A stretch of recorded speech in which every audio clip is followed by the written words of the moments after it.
birth from ashes, blown in the wind, birth through death, we end to begin. Salvation through bruises, healing through scars. This is the soul of the stripes and the stars. America, in God we still trust. Falling to our knees, covered in dust. Though the earth be moved and the mountains fall, in you, oh Lord, we'll still be standing tall.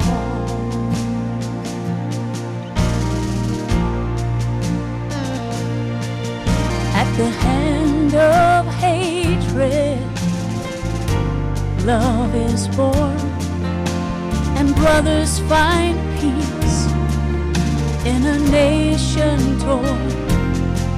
And in the midst of our wounds, oh, glory is raised, but a new glory falls as the Father is praised.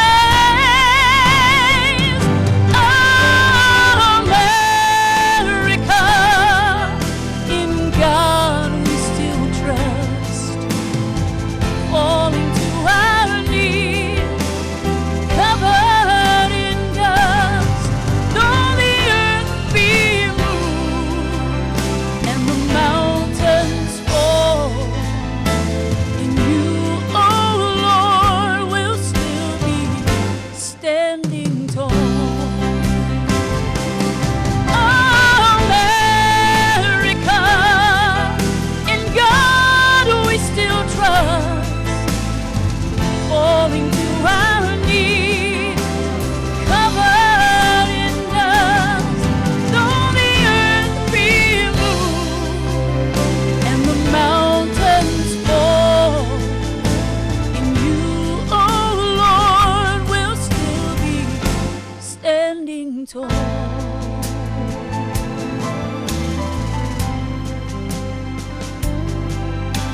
In you, our God, will still be standing tall.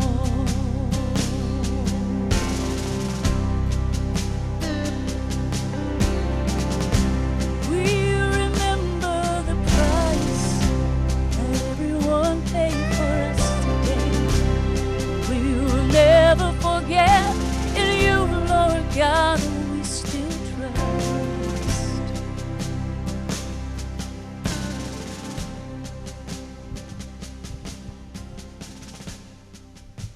Thank you, Sherry. Please be seated. Magnificent. Thank you.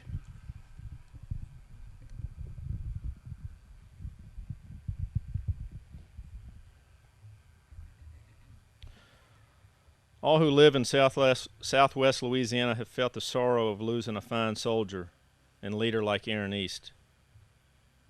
It has been especially difficult for his family, many of whom are with us today. Captain East's uncle, Mr. Joe DeVecchio, will share his thoughts about Aaron. Joe.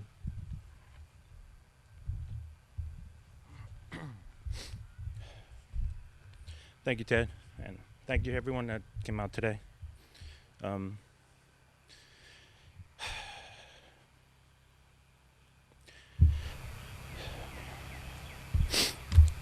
As we travel through life's journey, we are blessed by God with certain people in our lives that give us hope and encouragement. They show us how to love, honor, respect, forgive, and how to be kind to others. They strive to make life better for themselves by utilizing all their given talents, but in so doing, they make life better for others around them as well, either by example or by teaching them. Captain Aaron Dale East, or Aaron as we call him, was that person. Aaron was a great family man, loving husband and father. He was always attentive and loving towards his wife and children and looking out for everyone around him. He was dedicated to serving, whether it was his fellow man or his country. There were countless times that he helped others so that they could improve their lives. Aaron believed in second chances that did blossom into people developing into their true potential. He always took the time to give advice, to help, to teach within the given situation, to help that person succeed. He did this in a way that made you feel welcome and at home and important. Aaron loved people unconditionally. It didn't matter who you were or what you did. He was always accepting of you, always wanting everyone else to be happy. Just a giving and open person. And he stood for everything that was good in life. We jokingly said, "One day you will make general," a joke that was really not a joke. He would have attained this position had his mission here on earth with us been extended.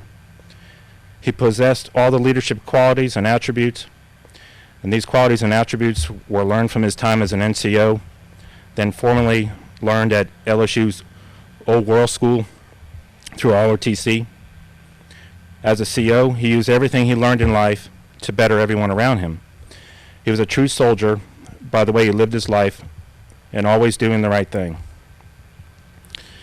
When tempers flared, Aaron was the level-headed, strong peacemaker of the family. He must have thought there must be a better way here.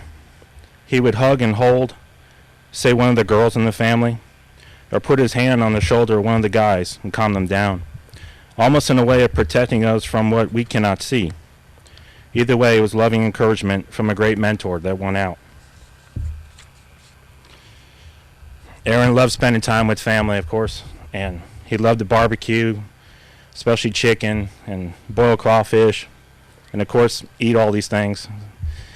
One of his favorite all-time things to do was barbecue and listen to music poolside. And he loved just hanging out and around the pool and just having a good time. He loved being the family fried turkey carver on Thanksgiving.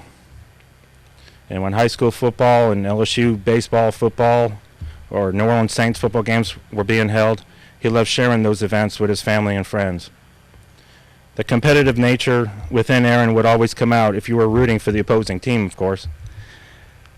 He would give you a hard time, but it was always in a good and fun-loving way. The best we can do is remember Aaron for the love, joy, and pride he brought into our lives. He served for our peaceful security so that we can live our lives in freedom. And Aaron, you will always be in our hearts and with us in spirit. Take care, and please save a place for us. We will see you soon. Mission complete.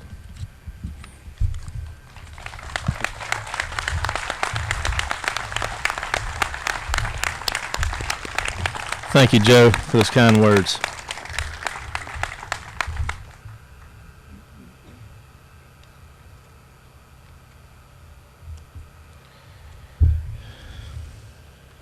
It is my pleasure to introduce Major Jody S. Guidry, full-time administrative officer of the 3rd Battalion, 156th Infantry Regiment of Louisiana National Guard here in Lake Charles.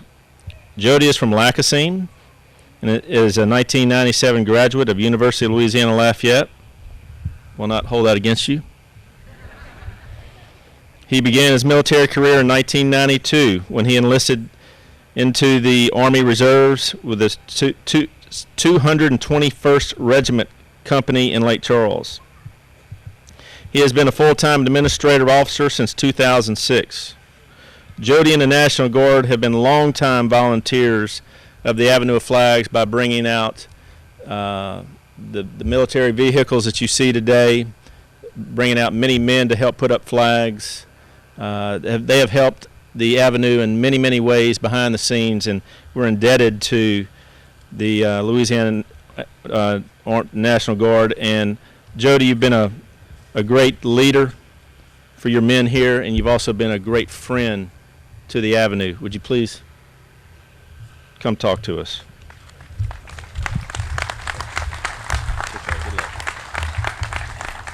Thank you, Ted. Good morning, ladies and gentlemen, distinguished guests, federal veterans, especially the East family.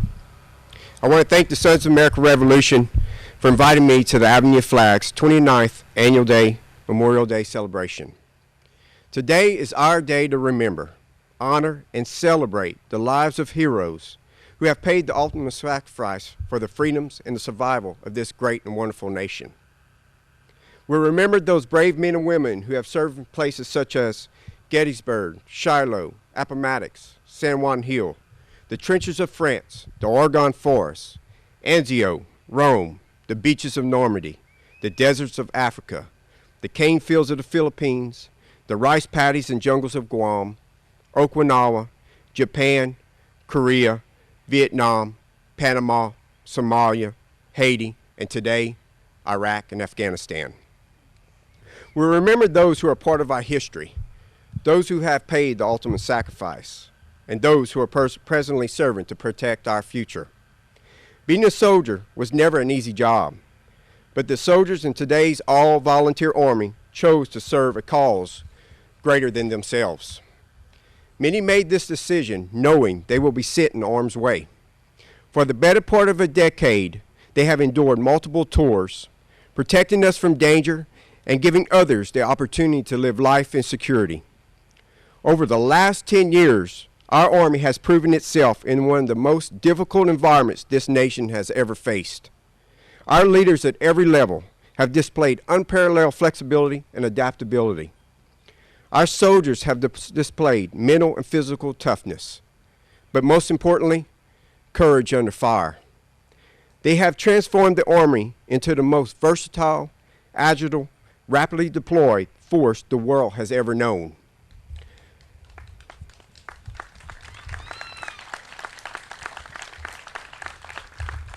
I am proud to be part of the Army every day, but especially today.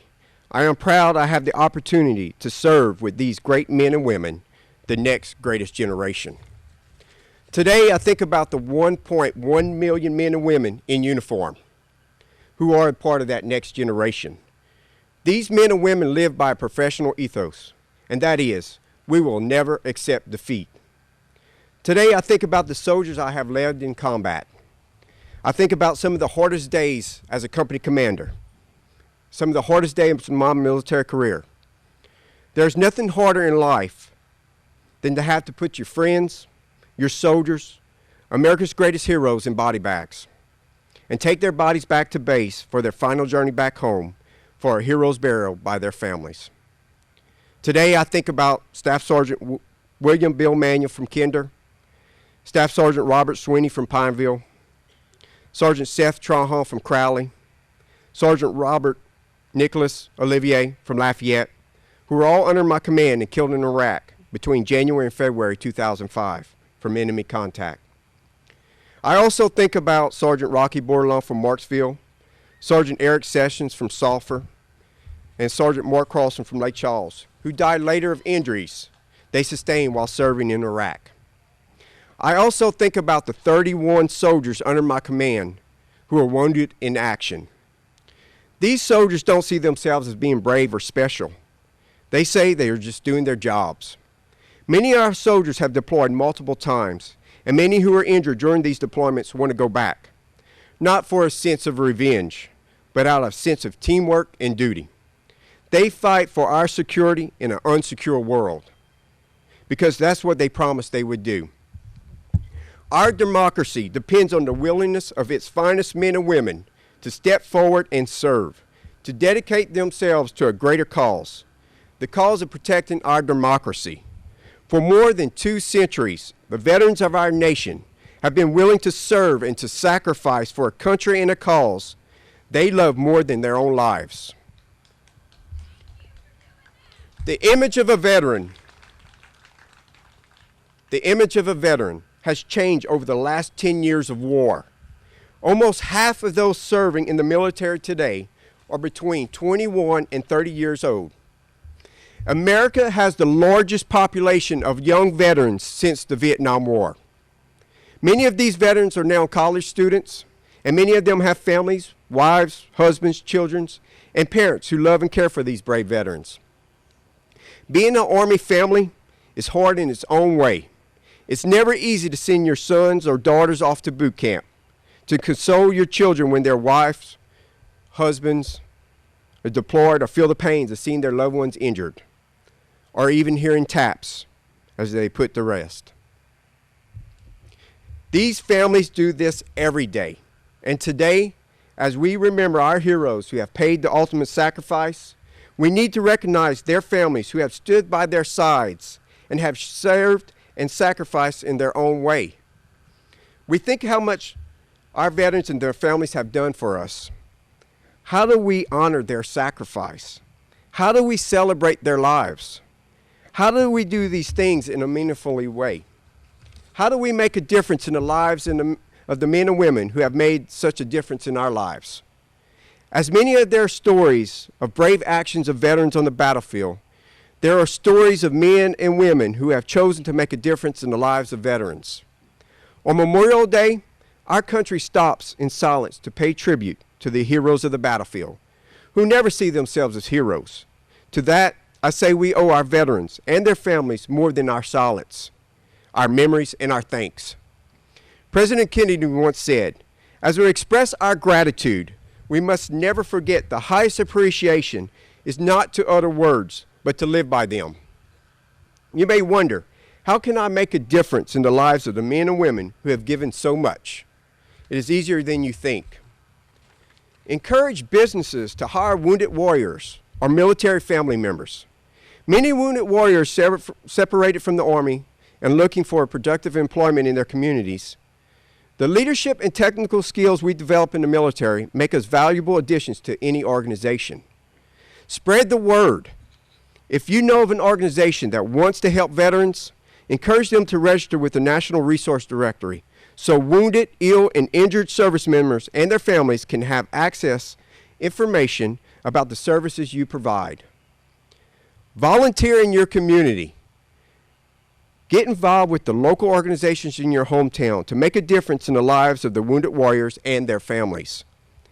I encourage you to see the changing faces of our veterans and see how you can help them.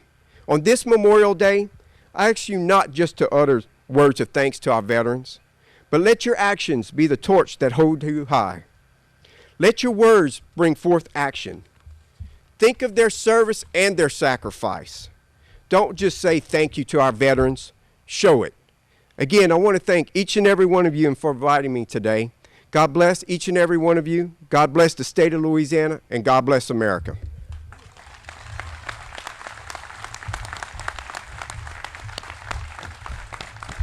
Good job. Thank you, Major Guidry.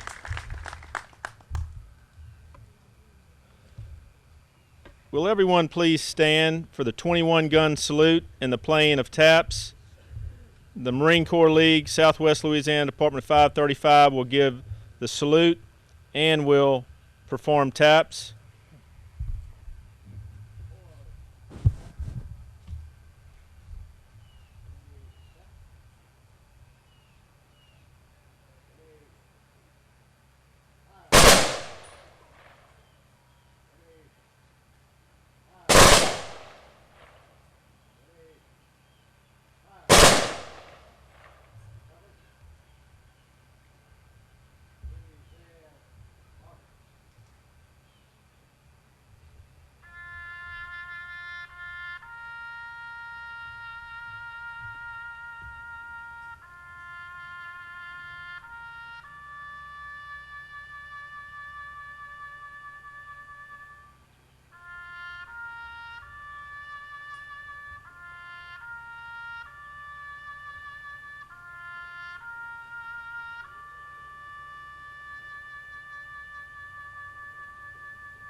Please be seated.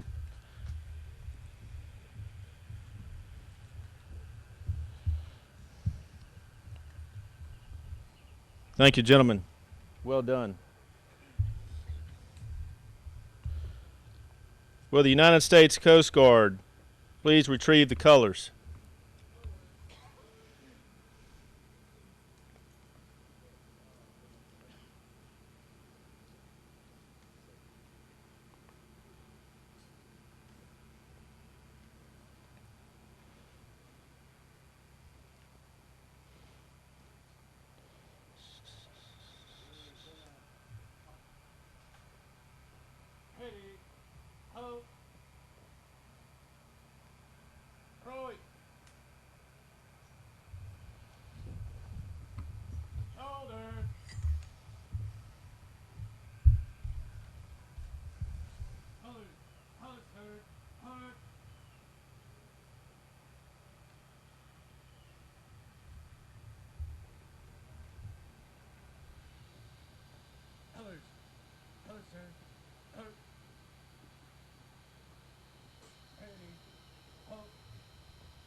Please be seated.